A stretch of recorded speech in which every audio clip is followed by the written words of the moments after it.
minha oração suba a vós como incenso. Senhor, eu clamo por vós, socorrei-me.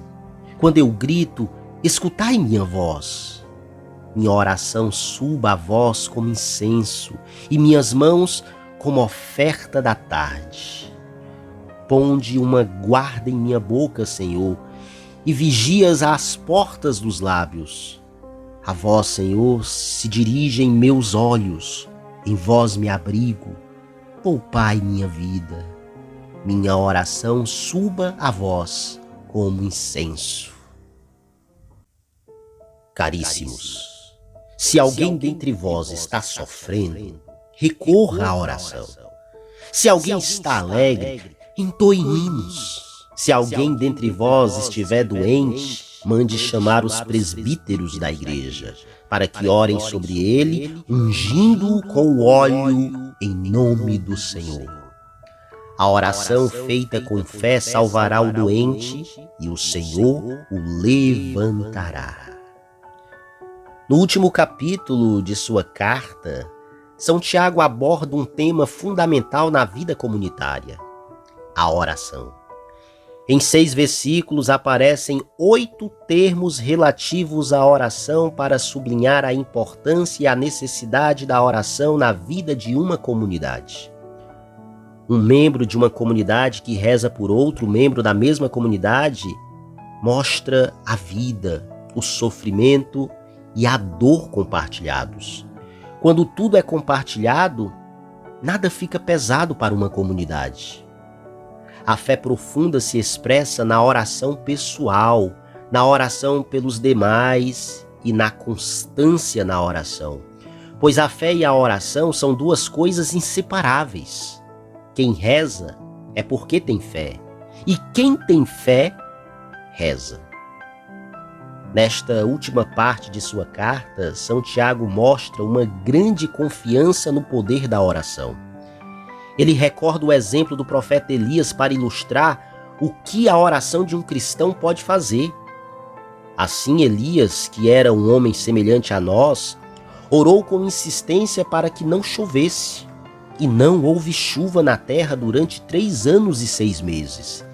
Em seguida, tornou a orar, e o céu deu a chuva, e a terra voltou a produzir o seu fruto. Em ambas as ocasiões, a oração de Elias foi eficaz. Para o cristão, a oração deve impregnar todas as circunstâncias de sua vida, ajudando-lhe a estar unido a Cristo nos momentos de alegria e também nos momentos de dor e de enfermidade. Merece destaque também a parte que se refere ao sacramento da unção dos enfermos.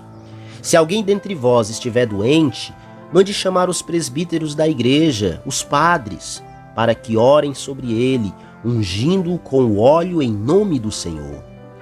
A oração feita com fé salvará o doente, e o Senhor o levantará. Falar dos enfermos é falar da dor. A dor é realidade e mistério. A unção dos enfermos é um sacramento que a igreja celebra na situação de enfermidade com a finalidade de significar a oferta e a presença da salvação de Deus no momento de dor, para mostrar a solidariedade da própria igreja para com o enfermo.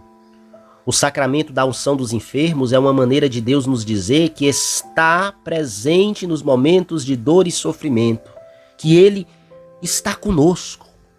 Isso se expressa através das palavras que o sacerdote diz no momento em que ele unge o enfermo na fronte e nas mãos.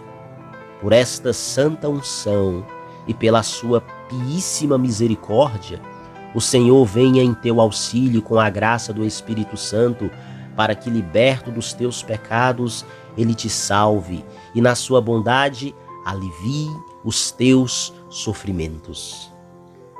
A unção dos enfermos tem como um dos objetivos para que o enfermo volte a sorrir apesar da dor, pois ele sabe que Deus está sempre com ele e ele com Deus. A humildade, mais do que todas as outras prendas e virtudes, é a que mais agrada a Deus. como se ele se deixasse seduzir por quem se apresenta diante dele de mãos vazias, com espírito pobre, e que sabe não ter méritos, ou se os tem, que deles não se fia.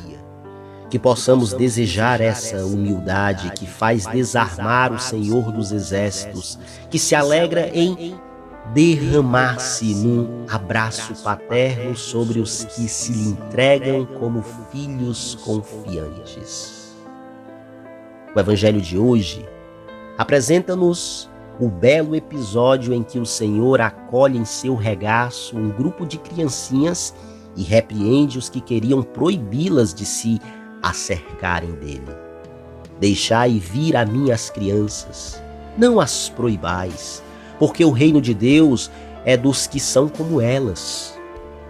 Mas esse evangelho não contém apenas um registro da ternura do coração de Cristo que se encanta com a candura dos inocentes, mas ele traz ainda um ensinamento para os que já crescidos lutem para chegar ao reino dos céus, onde só entra quem o recebe e o recebe como uma criancinha. Mas o que quer dizer, afinal, ser como criança? Significa assumir um ar sonso e ingênuo de quem nada sabe da vida? Não. Receber o reino de Deus como criança significa, antes de tudo, entregar-se ao Pai com confiança e espontaneidade, com a candura e a simplicidade típicas de um espírito inocente. Não se trata, portanto, de infantilismo, nem de se comportar como um mimado para quem o centro do mundo se confunde com os próprios interesses e desejos. Para vermos que o ser criança segundo Cristo nada tem a ver com isso, basta-nos olhar para o coração de Maria, no qual se cumpriu perfeitamente o evangelho de hoje. A alma da mãe do Senhor, com efeito, foi a mais criança de todas, não só por desconhecer o pecado, mas por se unirem nela uma grande prudência e a mais profunda humildade. Senhora de si mesmo e consciente do quanto Deus fez por ela, Maria mesmo reconhece ao cantar no seu Magnificat: meu espírito exulta de alegria em Deus, meu Salvador, porque olhou para a sua pobre serva.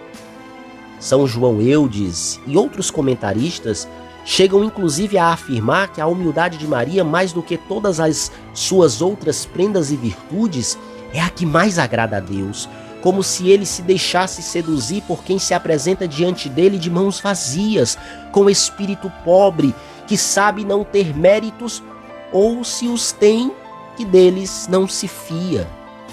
Eis porque diz a Escritura: Deus resiste aos soberbos, mas dá sua graça aos humildes. Este é o caminho que Jesus nos indica hoje. Deixai vir a mim as crianças, ou seja, os simples, os humildes, os baixos, os pequeninos, porque o reino de Deus é dos que são como elas. Que possamos desejar essa humildade que faz desarmar o Senhor dos Exércitos, que se alegra em derramar-se num abraço paterno sobre os que se lhe entregam como filhos confiantes. Peçamos a Jesus que nos dê um coração de criança, para que possamos receber o reino de seu Pai com as devidas disposições. Louvado seja o nome de nosso Senhor Jesus Cristo, para sempre seja louvado.